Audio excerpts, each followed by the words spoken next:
knowing that, even if my gift only touches one person, that's one soul. But what if that one person is you? That's enough.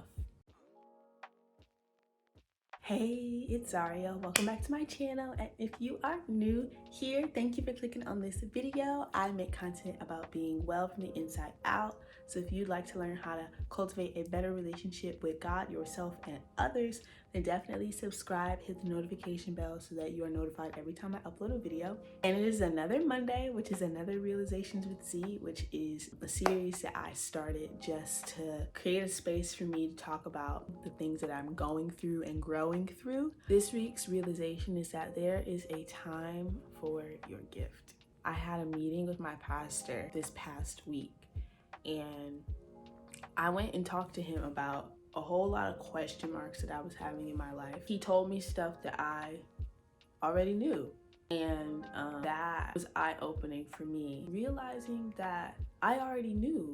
He didn't confirm anything that I didn't already know about myself.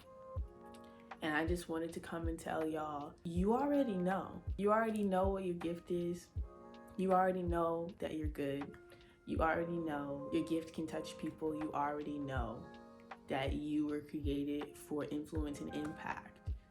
So stop waiting for affirmation. Stop waiting for someone else to confirm something that you already know about yourself. Because their affirmation isn't gonna make you more confident in yourself. Their affirmation isn't gonna give you the energy to do what it is that you need to be doing. Stop searching for other people to point out in you the things that you already know. And after I had that meeting, later down the line, I was on Instagram, and Bryan Meadows, I feel like I've talked about Bryan Meadows on my channel before, but Apostle Bryan Meadows put up this video of a clip from, I assume it was a sermon. He was saying that there's a day and a night of a gift. And he used King Saul and David as an example.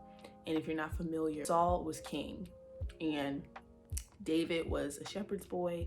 His family kind of like overlooked him. He was in the fields for like years.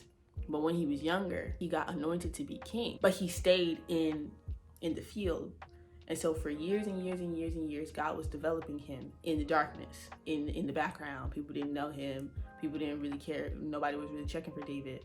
And then he became king later. And he was saying that while Saul was in the day of his gift, David was in the night of his gift.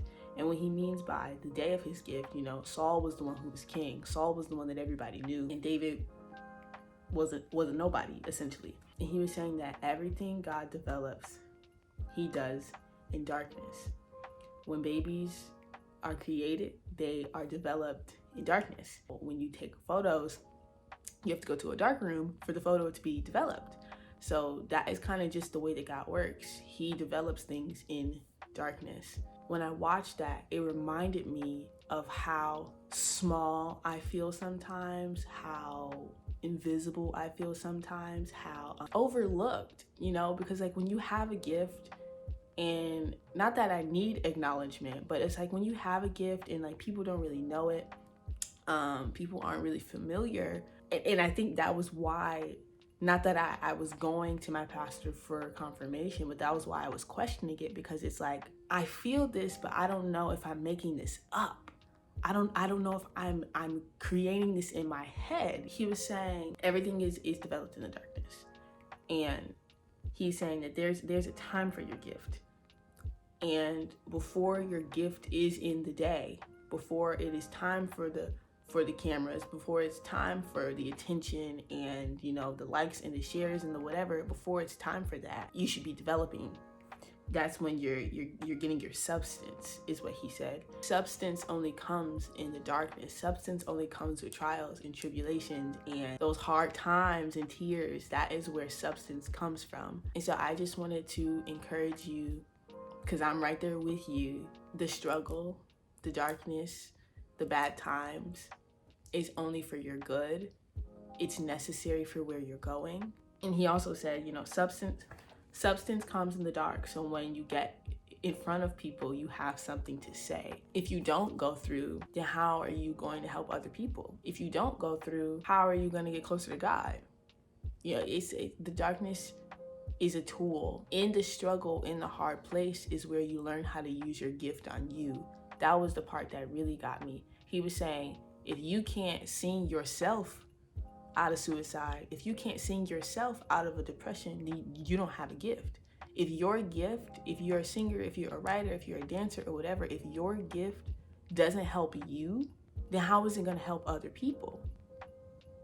In those times where people don't know you, people were really not checking for you, that's when you're preparing. That's when God is preparing your heart. That's when God is preparing your character. And he was saying, God doesn't put you in the darkness just to hide you from people, but he puts you in the darkness to hide you from you so that you keep your humility. I was like, wow, yeah. Because in my meeting, my pastor was like, I wish you could see what I could see. On the inside, I was like, bruh, me too. Because I don't see what other people see. I think there's a fine line, because you should honor the gifts that God has given you.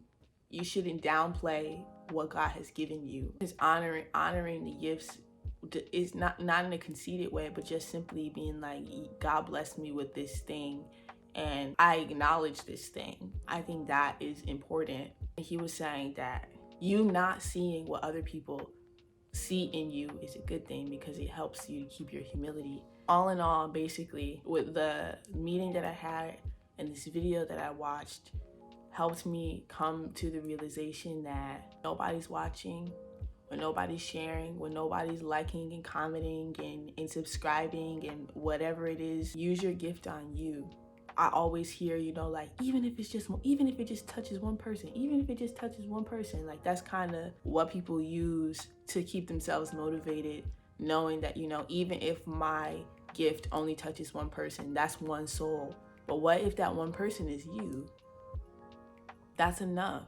If the songs that I write, if, the content that I create helps me, in the long run, it will help someone else. I just want to encourage you to keep going.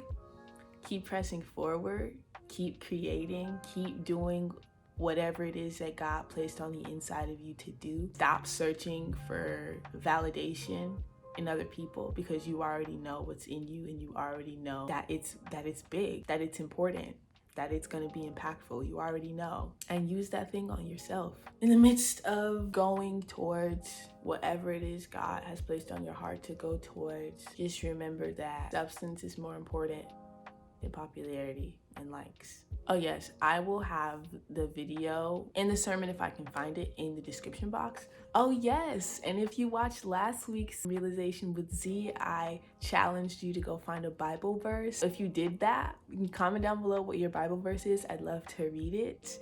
And I will see y'all next week.